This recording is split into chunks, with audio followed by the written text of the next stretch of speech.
Right over here, in the corner of my living room, is a 19 by 33 inch full functioning DJ booth. That's about only 4 square feet total. I use it for preparing for my sets, practicing certain transitions, making sure that when I export my USB from Rekordbox to my computer, that when I get to the club, there'll be no surprises when it comes to compatibility or any export issues. And additionally, I use it to record content for social media like Instagram Reels and TikTok. Everything is clean, the cables are managed, and it's built using some pretty accessible stuff. Now that I mention it, most of the stuff is actually from IKEA. It's a combination of an IKEA pegboard, an IKEA workbench, some Govee LED light bars, some storage tricks, and actually some pretty clever use of the IKEA pegboard. If you're looking to set up a creative area but you don't have much space, here's exactly how I built a 4.5 square foot DJ booth right here in the corner of my New York City apartment. I posted a snippet of this setup on TikTok, and a lot of people seemed to like it. They thought it was very creative, and they came back with a lot of questions. So I did a full breakdown there on TikTok. I also want to do a breakdown here on YouTube where I can get a bit more granular. I can, take my time and not have to rush it. So this is gonna be a full breakdown of everything that's here.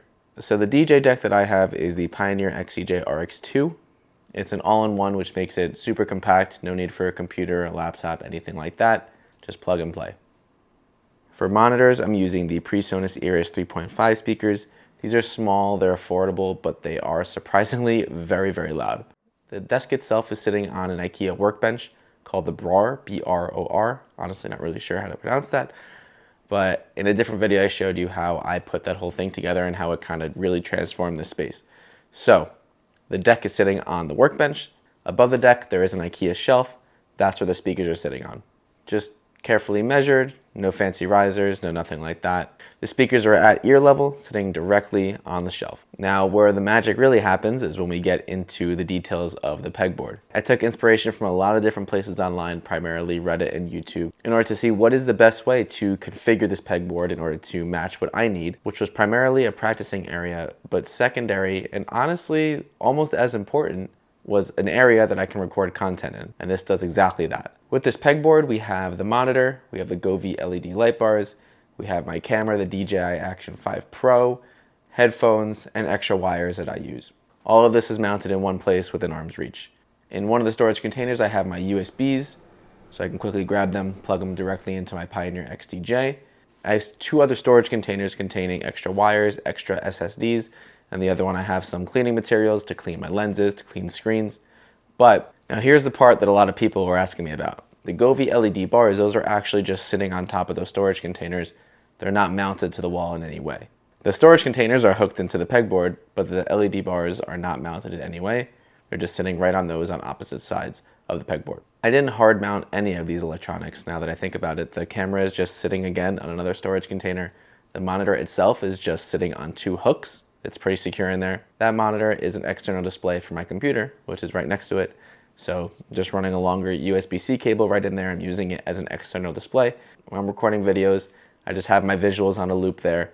If I want to do some live streaming for a DJ set, I can just have the live streaming hub right there in front of me, making sure I'm in frame, making sure that the audio levels are correct. I can see the comments there. I can see, stats from the current stream. Putting this monitor here has been pretty fun. I've been able to get pretty creative with what I want to do with it. So these are the Govee Music Reactive LED light bars. The lights have a microphone in them, and they actually react to the music. And it's a pretty cool feature. It's kind of like having your own personal VJ or lights tech with you as you're practicing these sets or as you're recording some videos. And I think the real difference of what makes this little corner feel more of like an immersive DJ booth is these lights. The lights really bring everything together and they give it more of like a party feel. In order to turn on the music reacting mode, on the power box there's a button where you can activate music mode, and there is a microphone in this receiver. So it will react in real time to any sound. If you want to customize things more, then you'll have to download the Govee app, and from there you're able to adjust the sensitivity, adjust the colors. There's a bunch of different modes that you can choose from, so I highly recommend downloading the app so you can really make the most out of it. Additionally, if you want to switch the microphone from the one that is on the lights to the microphone in your phone, you can do that too. So if for whatever reason the lights aren't reacting the way you want them to, you can use the microphone on your phone and you can move closer, further away, adjust the sensitivity to what you need, so these lights are reacting the way that you want them to. The coolest part about this setup is that it doubles as a content creation area.